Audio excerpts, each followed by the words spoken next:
ঠিক আছে, আমি তোমার বোনের লোক একটু কথা বলে আসি। আপনি বুবুর সাথে কথা বলেন, মানে আপনি যে বুবুরে খুব শ্রদ্ধা করেন এটা বোঝা যায়। এটা খুব ভালো, তাই না মা? আচ্ছা আচ্ছা, আপনি যান, বুবুর সাথে কথা বলে আসেন, যান। মা, ধরো, শোনো, আমার মাথায় একটু তেল দিয়ে দাও, ডাবল প্রোটেকশন নিয়ে যাই। আচ্ছা আচ্ছা যাও, নিয়ে আসুন।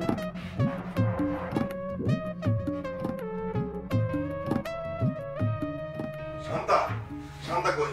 এই যে, বসো বসো, এখানে বসো। আমি শেষ, আমার জীবন বাঁচা, আমি শেষ। কি হয়েছে? কি হয়েছে তোমার? সাপ কামড় দিছে? সি সি সি, সাপে কামড়াইবো কেন? কি সব কথাবার্তা বলতেছো? তোমার ভাই, তোমার ভাই আমারে জোর করে ওই যে কুসুমদের গ্রামে নিয়ে যাইব। সেখানে একটা ইয়াং পাগল আছে, সে তো দৌড়ানি দেয়। নান্টু আমারে বলছে কালকে নাকি ও করে দৌড়ানি দিছে। গতকাল তোমার চাচা আমার দৌড়ানি দিছে, এখন আমার ঠ্যাঙে ব্যথা। আচ্ছা, আমি উপর উপরই এই বারবার দৌড়ানি খাওয়ার জন্য কি শ্বশুর বাড়িতে আসছি? আচ্ছা থামো, তুমি আসো তোমার চিন্তায়। তোমার শালা যদি যাইতে বলে তুমি যাইবে না কেন? আরে পাগল আছে একটা, ইয়াং পাগল, সে নাকি দৌড়ানি দেয়। শালার জন্য একবার না হয় দৌড়ানি খাইলা। কি বলো তুমি? শোনো এটা, কি বলি শোনো নাই? শুনছি। এবার তুমি আমার কথাটা শোনো। তোমার এই যে ভাই, মানে সোলেমানের কথা তো গন্ডগোল আছে, আছে না? সে যদি ওই গ্রামে যায় তাহলে এমনও তো হইতে পারে যে ওরাই বিয়ে দিবে না, বিয়েটা ভাঙা দিবে। তাহলে তো ভালোই হয়, আমি তো চাইতেছি বিয়েটা ভাঙিয়া যাক। আহ, এটা তুমি কি কও? আচ্ছা শোনো,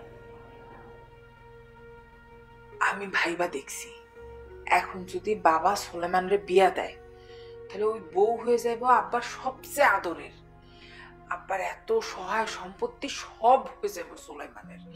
আর বউ যদি এটা টের পায়, বউ হয়ে যাইব এবারে রাজা, তখন কি আমাদের এত থাকবো? তুমি বুঝো না? আরে আমার ভাই তো বোকা, কিচ্ছু বুঝবো না, বউর পক্ষে কথা কইব, যেমন তুমি কম, বুঝছো? বুঝছি তো। কাজেই সুলেমান যদি যাইতে চায় তুমি ওর সঙ্গে যাবা। এই প্ল্যানটা যেন কেউ না বুঝে। আচ্ছা আচ্ছা, কিন্তু যে ইয়াং পাগল, শুধু পাগল দেখলে হইব? তোমার যে যে লাখ লাখ টাকার ব্যবস্থা করে দিতেছি সেটা দেখবা না? সেটাই তো আসল কথা। ঠিক আছে ঠিক আছে, তুমি যেটা বলবা সেটাই ঠিক, ঠিক।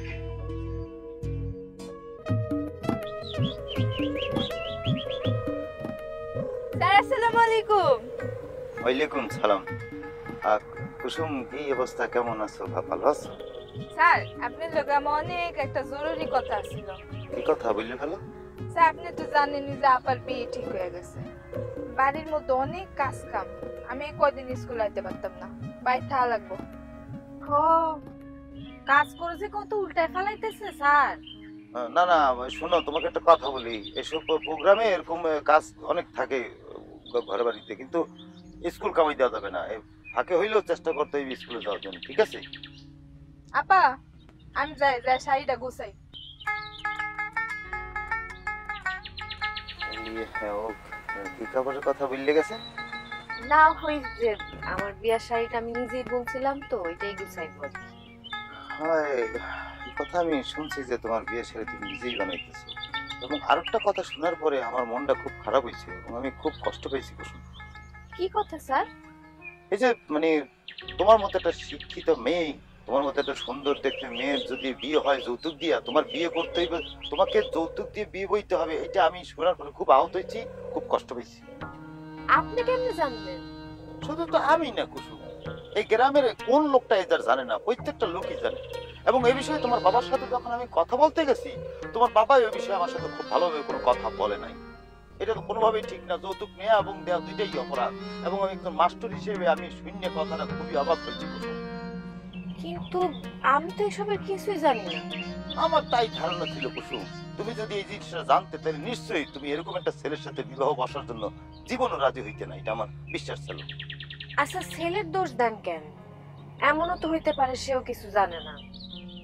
আমারও সেইটা মনে হয় না।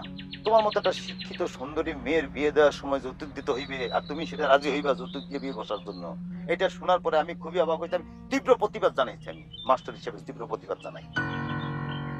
তো স্যার এই তীব্র প্রতিবাদ কি শুধু আমার বেলায় জানাইতেছেন নাকি আপনার যে আরো কত ছাত্রী আছে এই গ্রামের তাদের বিয়ের সময়ও জানাইতেছেন?